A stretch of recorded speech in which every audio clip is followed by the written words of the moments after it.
ఇది చూసిందంటే ఆట పట్టించేస్తుంది. 15 రూపాయలు టికెట్ 15 రూపాయలు గ్యాలరీ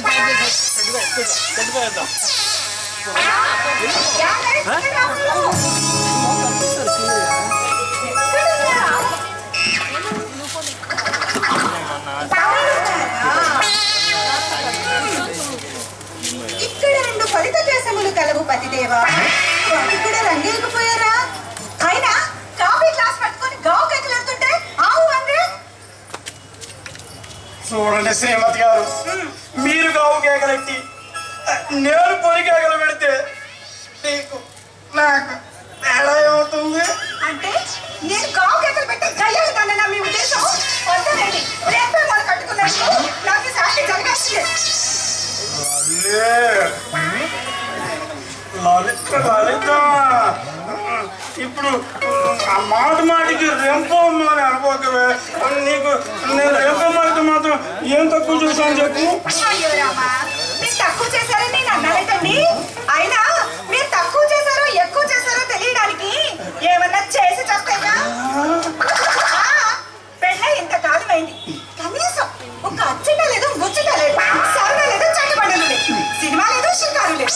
బయటకు ఎదురుకన్నా వెళ్దామండి అంటే అందరూ ఎగతాళి చేస్తారని ఇంట్లోనే కట్టి పడేస్తారే.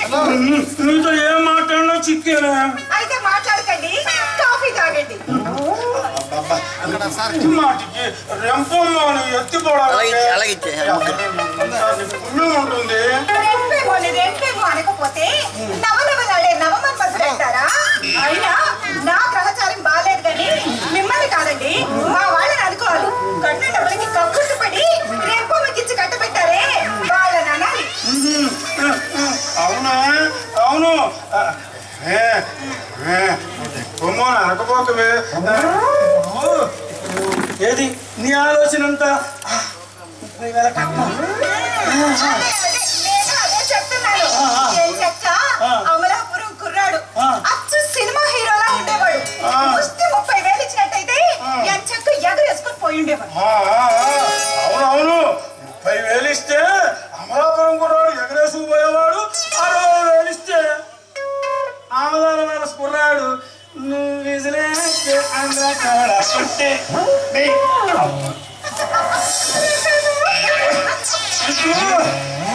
దుయ్యట్లు పాడేవాడే. నేనే వెర్రి వేసామని 25,000 పోసి నిన్ను కొనుక్కున్నాను. అందుకునే నెత్తికెక్కి కొడుతున్నావు. అదిగో ఆ మాట అనద్దన్నా. నేనేమన్నా అవునా ఏదైనా కొనుక్కోవడానికి? నా అందం చందం చూసి ముచ్చట పడి మీరే ఏదో పెళ్లి ఖర్చులు కానీ 25,000 చిల్లర ముట్ట చెప్పారు. ఆ మాత్రం దానికి కొనుక్కున్నారే అంటే నిజంగా అంటారండి? అవును అంటాను. 10,000 పట్టేసింది కాక రెంపమ్మాలి గొడవ. నేను గొడవ పెట్టానా? పొద్దున్నే కాఫీ గ్లాస్ తో ఎదురొచ్చిన శ్రీమతిని అలా అలా నడు చుట్టూ చెయ్యేసి నీ చేసి ఆగలే. థ్యాంక్ యూ అంటూ కాఫీ గ్లాస్ అందుకోవాల్సింది పోయి నేను గొడవ పెట్టానంటారా? ఇంకోటి అవుతారు. ఏమే పూసే పూజ ఉంటుందే. ఏమన్నారు? మళ్ళీ అనండి అనండి. నేనేమన్నానే మహాతల్లి? అదే అదే ఏమే పోసే అదేంటి పని మనిషిని మెచ్చినట్టు ముచ్చటగా Lalitha Lalli darling Lalli Lalli hi sweetie అని పిలవచ్చుగా. ఎందుకు పిలవకూడదు? Lalli darling, Lalli sweetie dear. మాటికి నువ్వు రెంపమ్మ ఎత్తుపడుతుంటే వచ్చిన 3 కాస్త ముక్కలైపోయి ముద్దు ముచ్చట ఇదిగో ఇలా ఏమేమో పూసేవుగా రూపాంతరం చెందుతున్నాయి. ఏం చేయని చెప్పండి.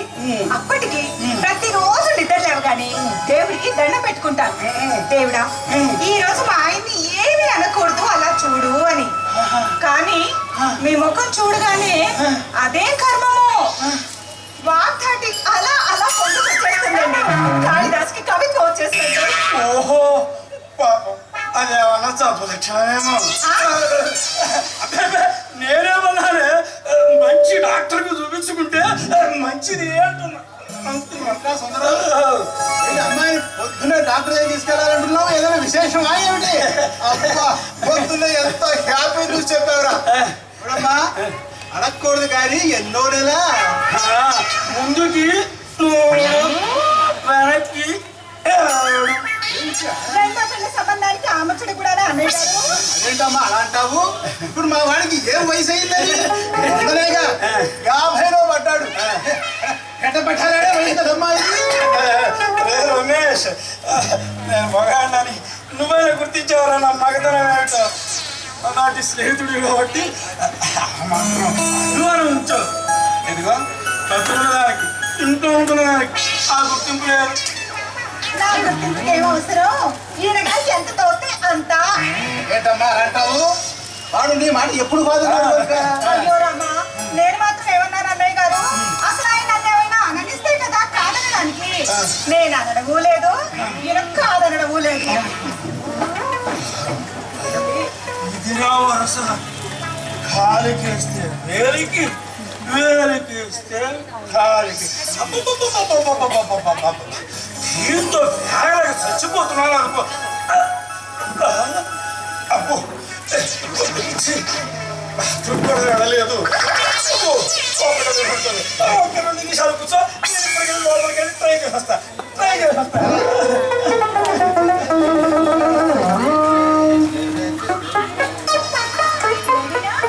ఏమిటమ్మా చెల్లాయి, పొద్దునే మా వాడి మీద రుసరుసలాడుతున్నావు? అదేం లేదు అన్నయ్య గారు, ఊరికి ఆయన్ని సరదాగా ఆట పట్టిద్దామని. ఆయన ఉరుకుంటూ ముందుకు పెడితే ఎంత బాగుంటారో. అలాగైతే పర్వాలేదమ్మా. నేను నిజమే అనుకోని అడిగి వచ్చాను అనుకో. అయ్యో భలేవారు అన్నయ్య గారు, నీకు తెలీదు, ఆయన అంటే నాకు వల్లమన్న ప్రేమ అభిమానం. ఆయన మీద ఈగ వాళ్ళగా సహించలేను. అలాంటిది ఆయన నేను అనడమా? ఏదో ఊరికి ఆట పట్టిస్తానంటే. అలాగైతే పర్వాలేదమ్మా, నేను కూడా బాగా పట్టిస్తా.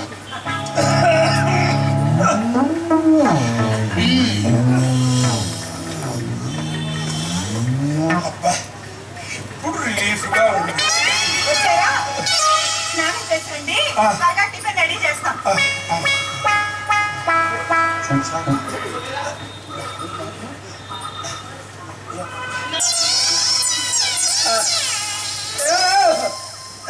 రెండు కప్పు కాఫీ తీసుకురా.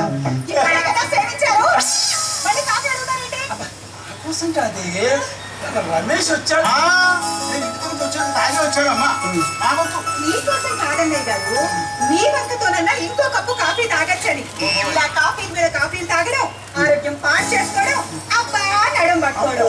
నాకు తెలియదు గారు వేషాలు. చూసావరా మా ఆవిడ ఆక బుద్ధి ఎగ చేసుకున్నాను. రెండో పెళ్లి. అప్పటి నుంచి ఒకటే రెంపమ్మ అని ఒకటే గొడవ సాధింపు. ఎంతమ్మా రెండో పెళ్లి మూడు. అయితే మాత్రమేమి నీకేం వయసు అయిందని?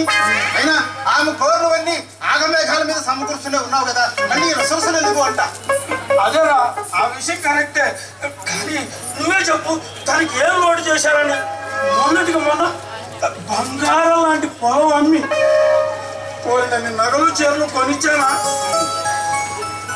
నీవు ఎందుకు చేసినా నువ్వు ఒక విషయం మాత్రం ఒప్పుకోవాలి అబ్బాయి. ఏమిట్రా త్వరగా చెప్పి సావు. లేరా, నువ్వు చెప్తే బాధపడతాను. బాధాన పిండాసు కూడాను. అసలే కొత్త కొత్త వెళ్ళిపోయి వస్తున్నాను చెప్పు. ఏ మీ ఇద్దరి వయసులో మధ్య ఉన్న తేడా, నీకు 50, తనకి 25. ప్రతి స్త్రీకి 20-30 సంవత్సరాల మధ్య వయసు ఒక గోల్డెన్ పీరియడ్. అది కాస్త ఇలా ఏ ముద్దు ముచ్చరా లేకుండా ఆవిరైపోతుంటే పాపం ఏం చేస్తుంది చెప్పు? దానికి ఏం చేయమంటావురా? అన్నీ అయిపోయిన తర్వాత ఇప్పుడు అన్న అనుకుంటే మాత్రం ఏం లాభం? ఈ తెలివేదో ముందుండి చావాలి. అప్పుడేమో అన్నిటికీ అదే. మనప్పటికీ వయసుతో సహా అంతా అంతా నిజమే చెప్పావా? ఇప్పుడు నశితే నిజమే అనుకో, అని ఆర్థిక ఇబ్బందులు, తల్లిదండ్రుల గుండెల మీద కుంపడి దింపాలనే ఆలోచనతో పాపం ఒప్పుకొని ఉంటుంది. అప్పుడేమో అన్నిటికీ గంగిరెద్దుల తాలు. ఇదేరా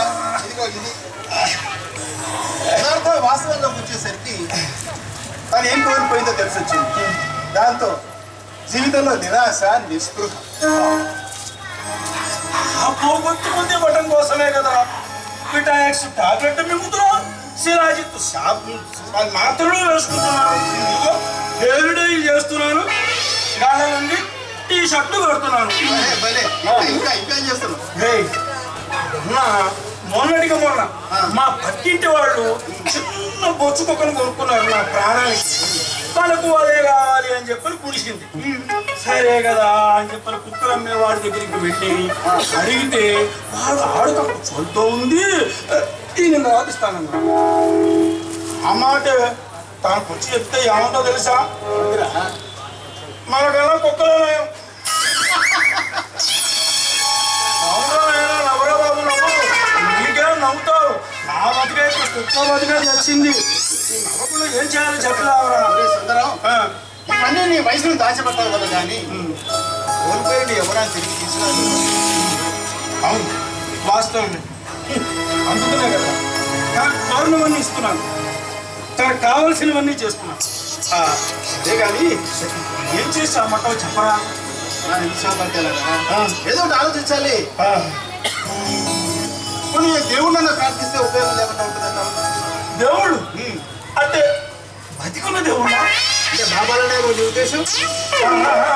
బాబా లేదురా, వాళ్ళ దగ్గర పెద్ద పెద్ద లీడర్లు, చోటా మోటా నాయకులు క్యూలు కట్టి నుంచో ఉన్నారు. నిన్ను గేటు దగ్గర కూడా రానివ్వరు, తల్లి తగలేస్తారు.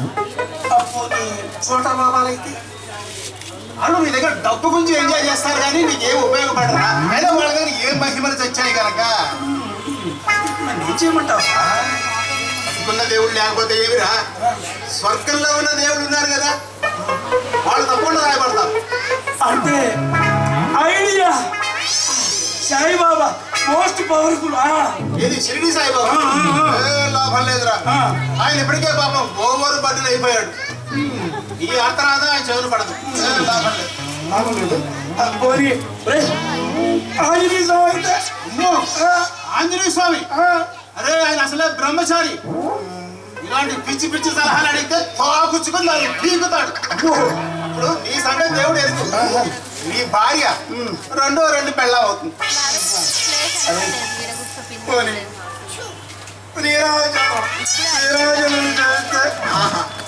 శ్రీరామచంద్రుడు, అబ్బా ఎంత గొప్ప ఆలోచన వచ్చిందిరా నీకు. నీ బుద్ధి ఇంత షార్ప్ గా పనిచేస్తుంది. శ్రీరామచంద్రుడు ఏకమత్రి,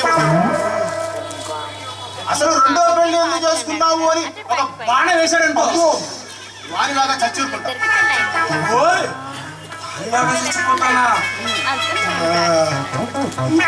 ఏం చేయాలి, ఎవరిని ట్రై చేయాలి?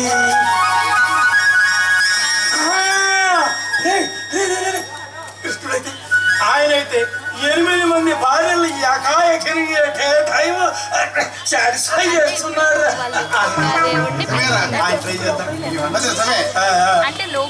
కృష్ణుడు ఆయన ఆయన మహిమను గుర్తించలేక నీకు ఇచ్చిన సలహా మరోపాటున పట్టింటావుడు మీరు ప్రయోగించావనుకో, కొల్లరేపు పట్టింటాడు మీద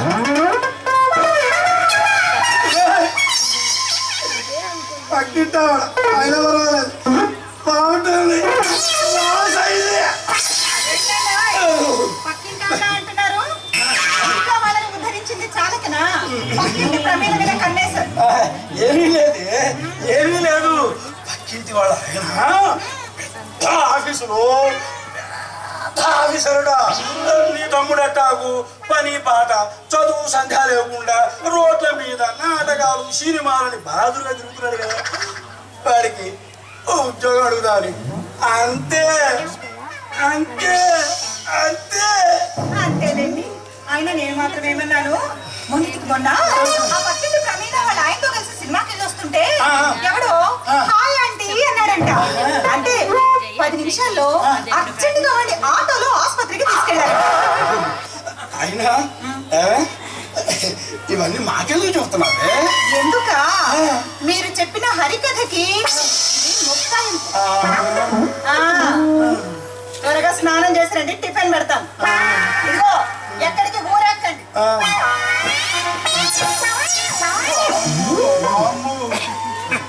మీ ఆవిడ ఆవలిస్తే పేగులు లెక్క పెడుతుందో అంటే ఊరిలో సైడ్కి వెళ్తారు కిచెన్ ఆవిడ పేగులు లెక్క పెట్టాలంటే ఆవలించాలి.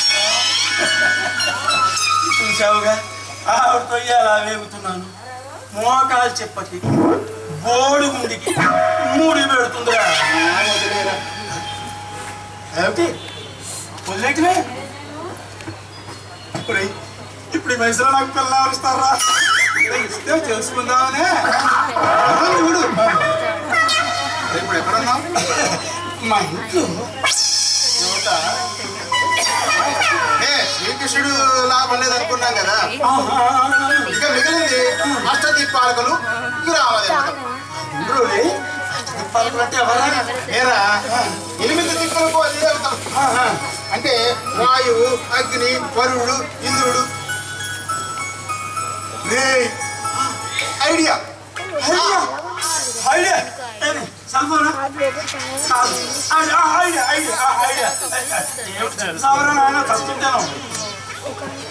గ్రాండ్ పార్టీ ఇస్తా అంటే మందు పార్టీ ఇస్తా. మందు పార్టీ మా ఆవిడ విందంటే ఒళ్ళు చీరేస్తుంది. ఇంద్రుడు ఆ బడుతాయికి గుడి లేదు, గోపురం లేదు. పొద్దున్నే మందు కొట్టేసి రంభా ఊరుసి కెమెరా దాసులు చూస్తుంటే వేరే పని లేదు తప్పకుండా ఉపయోగపడతాయి. అవును రోయ్, అవును రోయ్. వాడి దగ్గర ఏవో చిట్కాలు ఎట్లా ఉంటాయంటారు. ముసలితనం రాకుండా ఓ చిట్కా పట్టేసామని అనుకో మన ప్రాబ్లం సాల్వ్ అయిపోయింది. అప్పుడే ఏమో నాకు మాత్రమే తెలుసురా, నేను మాత్రం చూసి వచ్చానా. మన పాత సినిమాల్లో రాజనాల మిక్కిలు లేని మొదలైన వాళ్ళు వేసేవాళ్ళు అలా ఉంటాడేమో. ఇంద్రుడు తూర్పు దిక్కు అదేవత కనుక తూర్పుకు దింది ఓం ఇంద్రాయ నమః అని చెప్పండి చెప్పి తప్పకుండా ప్రత్యక్షం అవుతాడు. అదే ఇంద్రుడు ప్రత్యక్షమైతే ఏం కోరుకోవాలా? రేపు సెంట్రల్లో ఏ గవర్నమెంట్ వస్తుంది అని కోర్రా. అలాగే చూడు నేనే చెప్పి సావాలా? ఈ ప్రాబ్లం చెప్పి సొల్యూషన్ అడగరా. ఈ భార్యను మాత్రం వాడి ముందుకు రానియకు. ఏమవుతుందా? నీ భార్య రెండో అహల్య అవుతుంది. వాడి కను నా భార్య సరే కానీ అదే చెప్పాను కదరా, ఇంతవరకు ఆ సన్యాసిని కోరుకున్న వ్యధవే లేడని. అయితే ఇంద్రుని కోరుకుంటే ప్రథమ సన్యాసి వ్యధవని నేనేనన్నమాట.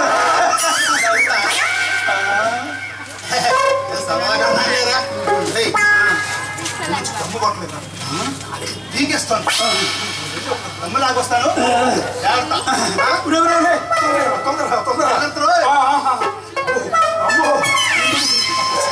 ఇంద్రుడు అమ్మో ఇక్కడ అమ్మో ఇక్కడ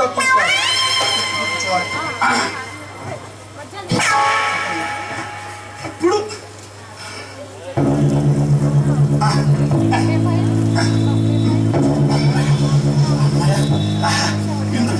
ఇంద్రుడు దెబ్బత తన్నుకుంటూ రావాలి. ఇంద్రుడు ఓం ఇంద్రాయ నమః, ఓం దేవేంద్రాయ నమః, ఓం ఇంద్రాయ నమః.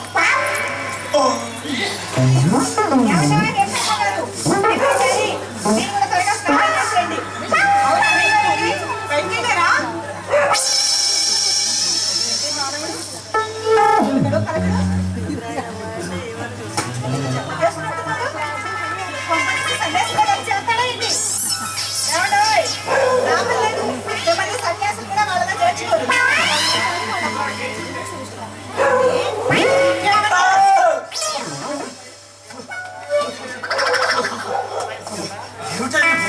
అసలు నేను ధనప్రాసం చేసుకుంటుంటాను. మనుషుల్లో పడ్డారన్నమాట.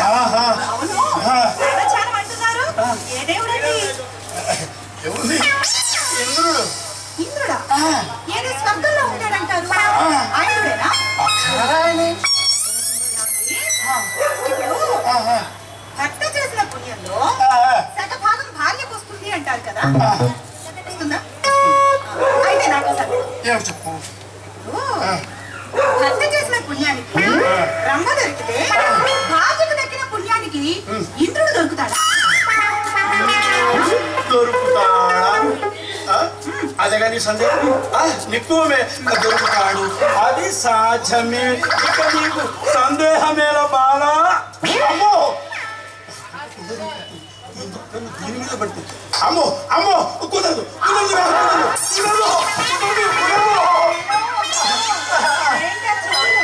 ఎందుకు కుదరదు అంట?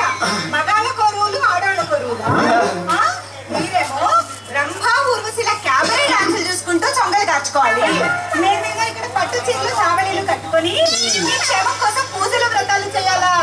ఆ రోజులు ఎప్పుడో చెల్లిపోయాయి మహారాజు. ఇది ఎక్కడ విస్తున్న సిద్ధాంతమే మహాతల్లి. అయినా ఇంటికి రంభా ఊర్వశి మేనక తిరోత ముసలాడైపోయింది. ఇదెక్కడ చూచవండి? వాళ్ళు రోజు అమృతం తాగి నిత్య యవ్వనంలో ఉంటారంటారు. సరే గాని ఏమండి, ఇప్పుడు మీకు తప్పకుండా ఇంద్రుడు ప్రత్యక్షం అవుతాడా? ఏమో కావచ్చు. మరేమో నాకు కూడా ఇంద్రుడిని ఒకసారి చూపించరు?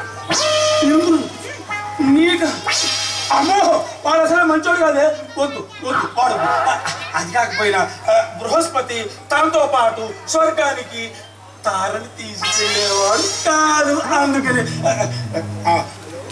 శంకర్ నాటకం చూడలేదు. అదే కాదులేండి, తారని స్వర్గానికి తీసుకెళ్తే అక్కడున్న ఇంద్రుడు సైట్ వేస్తాడని బృహస్పతి భ్రమపడ్డాడు, కానీ ఇంట్లో ఉంటే చంద్రుడే గొళ్ళ వేస్తాడని తెలుసుకోలేకపోయాడు. ఈ పురాణ పరిజ్ఞానం ఇక ఆపు. పొద్దుంటే పుక్కిట పురాణం ఎందుకు గానీ లేవండి నిధుల్ని చిమ్ముకోవాలి. అన్ని గదులు అయిపోయాయి గది తర్వాత చిమ్ముదురు గాని మంచి మూడ్లో ఉన్నట్టు చాలా రోజులు సినిమా.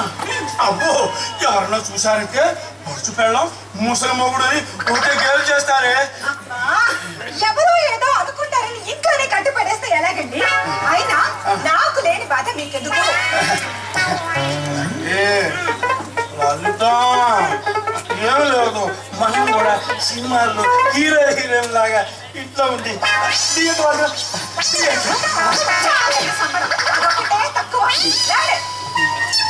అవును, ధ్యానం చేస్తానన్నారు కదా ఇంద్రుడి గురించి. స్నానం పానం లేకుండా ధ్యానం ఏంటండి? అవునే మర్చిపోయాను. తొందరగా బాత్రూంలో నిలబెట్టు, అర్జెంట్ గానే స్నానం చేయి.